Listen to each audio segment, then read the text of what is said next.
Welcome to మన education. నేను మీ MNR.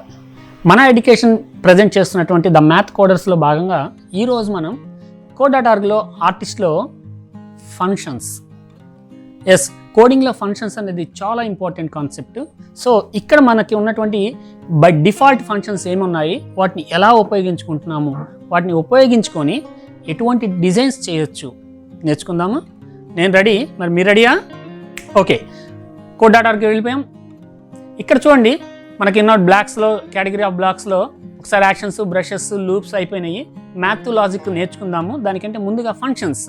ఒక్కసారి ఫంక్షన్స్ మీద క్లిక్ చేసినట్లయితే చూడండి, కొన్ని ప్రీ డిఫైన్డ్ ఫంక్షన్ బ్లాక్స్ ఉన్నాయి.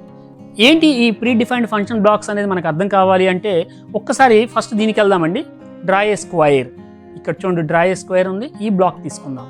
ఒక్కసారి వెనరన్కి అటాచ్ చేద్దాము. యాక్చువల్గా మనం స్క్వైర్ డ్రా చేయాలి అంటే forward block, turn right or turn left బ్లాక్ని 4 times తీసుకున్నాం ఆ గ్రూప్ ఆఫ్ బ్లాక్స్ని. లేదు అంటే రిపీట్ బ్లాక్ని యూజ్ చేసుకుంటూ ఆ 2 బ్లాక్స్ని 4 times రిపీట్ చేయమని కోడింగ్ రాయడం జరిగింది. కానీ చూడండి, ఇక్కడ మనం కోడింగ్ రాయట్లేదు. ఒక్కసారి ఇక్కడ మ్యాథ్లోకి వెళ్ళి ఇక్కడ 0 ఉంచండి. ఈ బ్లాక్ని తెచ్చుకుందాము. ఈ బ్లాక్ని తీసుకొచ్చి డ్రాగ్ చేసి ఇక్కడ లెంత్ దగ్గర అటాచ్ చేద్దాము. డ్రా ఏ స్క్వైర్. మనం ఒక స్క్వైర్ని డ్రా చేయాలి. దాని లెంత్ ఎంత? ఒకసారి 100 ఇచ్చి చూడండి ఏం జరుగుతుందో. Square ready. దానికోసం కోడింగ్ రాయాల్సిన పనే లేదు కదా మనకి. మనం ఇంతవరకు స్క్వైర్ డ్రా చేయడం కోసం ప్రత్యేకంగా కోడింగ్ నేర్చుకుంటూ వచ్చాము. కానీ ఇక్కడ అసలు కోడింగ్ రాయకుండానే స్క్వైర్ వచ్చేసింది మనకి అని మీరు అనుకుంటే పొరపాటు. కోడింగ్ నేర్చుకోవాల్సిందే. అన్నిటికీ ఫంక్షన్స్ రెడీగా ఉండవు. ఫంక్షన్స్ రాయడం వల్ల బెనిఫిట్స్ ఉన్నాయి కాబట్టి కొన్ని ఫంక్షన్స్ని ఇక్కడ శాంపిల్ కింద మనకి చూపించడం జరిగింది అంతే. సో ఈ ఫంక్షన్స్ ఏంటి, ఆ ఫంక్షన్స్ని ఎన్ని రకాలుగా యూజ్ చేసుకుంటాం అనేది ముందు చూద్దాము. ఇనిషియల్గా ఒక్కసారి దీన్ని కూడా కలర్ ఇచ్చేద్దాం అనుకున్నట్లయితే బ్రషెస్కి వెళ్ళి సెట్ ప్యాటర్న్లోకి వెళ్దాము. సెట్ ప్యాటర్న్ తీసుకొచ్చి డ్రా స్క్వేర్కి ముందు అటాచ్ చేద్దాము. మీ ఇష్టం వచ్చిన ప్యాటర్న్ తీసుకోవచ్చు. ఓకే, ఇక్కడ లెంత్ చేంజ్ చేసుకోండి. 100ని 150 చేసి చూడండి. 100ని 200 చేసి చూడండి. ఒకవేళ ఈ స్క్వేర్ని ఇక్కడ కాదండి, నేను ఈ కార్నర్ నుంచి డ్రా చేయాలి అని మనం అనుకున్నట్లయితే ఒక్కసారి యాక్షన్స్కి వెళ్ళండి. మనం ఇక్కడ జంప్ టు ద పొజిషన్ ఉంది. మనం ఆల్రెడీ ఇంతకుముందు వీడియోస్లో యూజ్ చేసాము.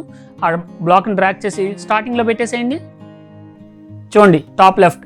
మనకు కావాల్సిన ఆ స్క్వైర్ యొక్క ఏరియా, ప్లేస్, పొజిషన్ హ్యాపీగా మార్చేసుకోగలం. అంటే కొంతమంది అడిగారండి నన్ను, సార్ ఎప్పుడు చూసిన ఆర్టిస్ట్ ఇక్కడ నుంచి ఇక్కడే డ్రా చేస్తున్నాడు సార్, దాని పొజిషన్ మార్చలేమా అని. అందుకని ఈ పాయింట్ని మీకు పర్టికులర్గా ఈ వీడియోలో చూపించడం జరిగింది. చూడండి, హ్యాపీగా పొజిషన్ మార్చేసాం. ఇక్కడే కాదండి, మనం ఒకవేళ దీన్ని మిడిల్లో తీసుకుందాం. Top middle are top centre second, ఇక్కడ రైట్ టాప్ సెంటర్. చూడండి, ఇటు వచ్చేసింది స్క్వేర్. టాప్ రైట్ మాత్రం తీసుకోమాకండి. తీసుకుంటే ఏమవుతుందంటారా? ఓకే, తీసుకొని చూద్దాం. టాప్ రైట్ మనకి డిజైన్ కనిపిస్తుంది. ఆల్రెడీ ఆర్టిస్ట్ ఇక్కడ నిలబడితే డిజైన్ అంతా దీని బ్యాక్గ్రౌండ్లోకి వెళ్ళిపోతుంది కాబట్టి వద్దు. Okay, jump to the position తీసేద్దాం మనం కొద్దిసేపు. ఒక్కసారి సెట్ ప్యాటర్న్ నుంచి ఒక్కసారి డ్రాగ్ చేసేసి jump to the now jump to the position తీసేద్దాం. రైట్, ఇప్పుడు డ్రా ఏ స్క్వేర్ని మనం ఎన్ని రకాలుగా యూజ్ చేయొచ్చో చూసాం కదా ఫంక్షన్ని. ఒకసారి డ్రా ఏ స్క్వేర్ తీసేసి వేరే ఫంక్షన్స్ చూద్దాం. సెట్ ప్యాటర్న్ కూడా తీసేద్దామండి. ఫంక్షన్స్ని క్లియర్గా చూద్దాము. రైట్, ఫంక్షన్స్లోకి వెళ్ళి డ్రా ఏ సర్కిల్. ఇప్పటి వరకు మనము లెంత్గా ఉన్నటువంటి స్ట్రైట్ లైన్స్ ఉన్నటువంటి డిజైన్స్ మాత్రమే చూసాము. ఇప్పుడు సర్క్యులర్ షేప్లో ఉన్నటువంటి డిజైన్స్ మీదకి వెళ్దాము. అలా వెళ్ళడానికి ముందు సర్కిల్ ఇదిగోండి. ఇక్కడ సర్కిల్, డ్రా ఏ సర్కిల్ అని ఇచ్చారు. ఇక్కడ రేడియస్ అంటే సర్కిల్ యొక్క రేడియస్ మనం ఇచ్చినట్లయితే ఆ రేడియస్తో ఉండేటువంటి సర్కిల్ని ఆటోమేటిక్గా మనకి డ్రా చేసి ఇస్తుంది. ఒక్కసారి మ్యాథ్లోకి వెళ్ళి ఇక్కడ ఉన్నటువంటి వాల్యూ బ్లాక్ ట్రాక్ చేసి రేడియస్ దగ్గర పెట్టాము. ఎంత ఇద్దాం రేడియస్? ఒక 10 ఇచ్చి చూద్దామా? ఓకే, రేడియస్ ఒక 10 ఇచ్చి చూడండి. చాలా చిన్న సర్కిల్ వచ్చింది. ఓకే, దాన్ని 20 చేయండి. ఇంకా చిన్నదిగానే అనిపిస్తుంది కదా, కొంచెం పెద్దది తీసుకుందాం. 50 చేసేయండి. Some better. ఒక్కసారి ఈ స్పీడ్ని, స్లైడర్ని అలా డౌన్ చేసి రన్ మీద క్లిక్ చేసి సర్కిల్ డ్రా చేద్దాం.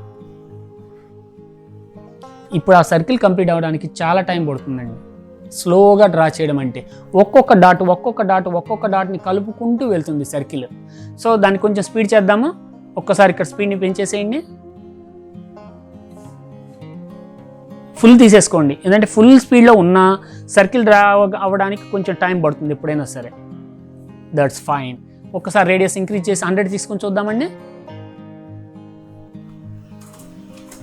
Yeah, beautiful circle. ఈ సర్కిల్ని యూజ్ చేసుకుంటూ మనం ఎన్ని రకాల డిజైన్స్ చేస్తామనేది మళ్ళీ చూద్దాము. అసలు ఈ ఫంక్షన్స్లో ఇంకా ఏమేమి ఉన్నాయి అనేది ఒక్కసారి అన్నీ చూద్దాము. సో ఈ సర్కిల్ డ్రాగ్ చేసేయండి, డిలీట్ చేసేద్దాం. రైట్, ఫంక్షన్స్లో next block draw a house. Yes, చూడండి దీనికి కూడా ఒకటే input, just length. Okay, same మ్యాథ్లోకి వెళ్ళి వాల్యూ తీసుకొచ్చి లెంత్కి అటాచ్ చేసి హౌస్. ఇక్కడ హౌస్ అంటే మనకి పెద్ద పెద్ద డిజైన్స్లో ఉండే హౌస్ మోడల్స్ ఏమి ఉండవండి. జస్ట్ ఒక స్క్వేర్, దాని మీద ఒక ట్రయాంగిల్, ఈక్యులేటర్ ట్రయాంగిల్ ఫార్మాట్లో ఒక చిన్న హౌస్ ఫామ్ అవుతుంది. Depends on given length. ఆ లెంత్ వాల్యూ మనం ఎంత ఇస్తామో దాన్ని బేస్ చేసుకొని, సో ఈ లెంత్ 100 ఇచ్చేద్దాము. ఎస్, చూడండి ఒక స్క్వేర్ అంటే జనరల్గా మనం కూడా కోడ్ రాసి ఈ హౌస్ని మనం కూడా డ్రా చేయొచ్చు. ఒక స్క్వేర్ని డ్రా చేసి ఆ స్క్వేర్ మీద ఒక ఈక్యులేటర్ ట్రయాంగిల్, ఆ ఈక్యులేటర్ ట్రయాంగిల్ యొక్క సైడ్ కూడా స్క్వేర్ యొక్క సైడ్కి ఈక్వల్గా ఉండే విధంగా డ్రాగ్ చేయడం జరిగింది. Okay fine. Next draw a house delete చేసి నెక్స్ట్ ఫంక్షన్ ఏముందో చూద్దాం.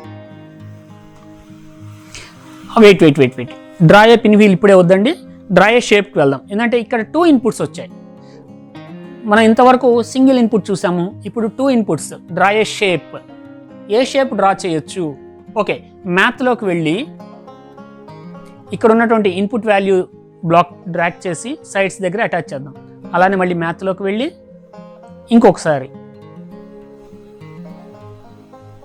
ఇంకొకసారి సేమ్ ఇన్పుట్ వాల్యూని తీసుకోవచ్చు. ఇప్పుడు మన 2 ఇన్పుట్స్ ఉన్నాయండి, ఒకటి నంబర్ ఆఫ్ సైడ్స్, ఇంకోటి లెంత్ ఆఫ్ ది సైడ్.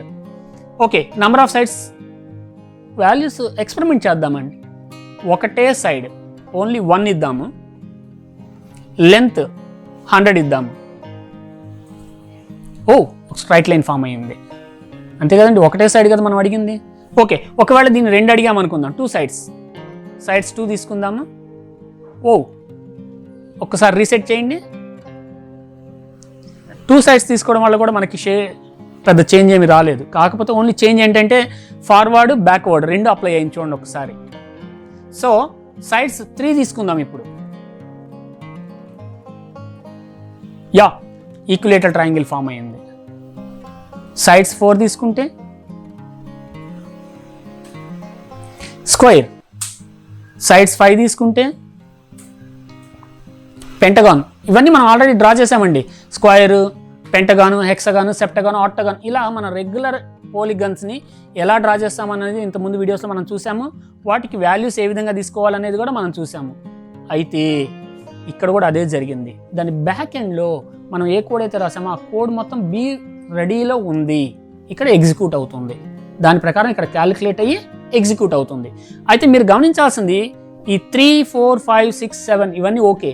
2 అనే దగ్గర ఒక్కసారి మళ్ళీ సైడ్స్ 2 తీసుకుందాము నెంబర్ ఆఫ్ సైడ్స్ దగ్గర. ఎస్, ఒక్కసారి దీన్ని రీసెట్ చేసి రన్ చేద్దాము. ఏం జరిగింది చూడండి. ఒక్కసారి 100 ఫార్వర్డ్ అయింది, మళ్ళీ 100 బ్యాక్వర్డ్ అయింది. ఎందుకు అంటే మనం ఇంతకుముందు చెప్పుకున్న మ్యాథమెటికల్ ఫార్ములానే 360/n. 360/n, n ప్లేస్లో ఇక్కడ 2 అయింది నెంబర్ ఆఫ్ సైడ్స్. 360/2 అంటే 180. సో ఇక్కడ జరిగింది అదే. ఫస్ట్ రీసెట్ చేసి మనం రన్ చేయగానే 100 పిక్సెల్స్ మూవ్ అయ్యింది, 180 degrees టర్న్ బ్యాక్ అయ్యి మళ్ళీ 100 పిక్సెల్స్ బ్యాక్ అయ్యింది, యాక్చువల్ పొజిషన్కి వచ్చేసింది. సో మన అప్లికేషనే ఇక్కడ అప్లై అయ్యింది. సో ఈ ఫంక్షన్స్లోకి వెళ్ళి ఇప్పుడు మనం నేర్చుకున్న ఫంక్షన్స్ని ఒక్కసారి మీరు ఎక్స్పెరిమెంట్ చేస్తారని అనుకుంటూ కీప్ కోడింగ్ మీ MNR.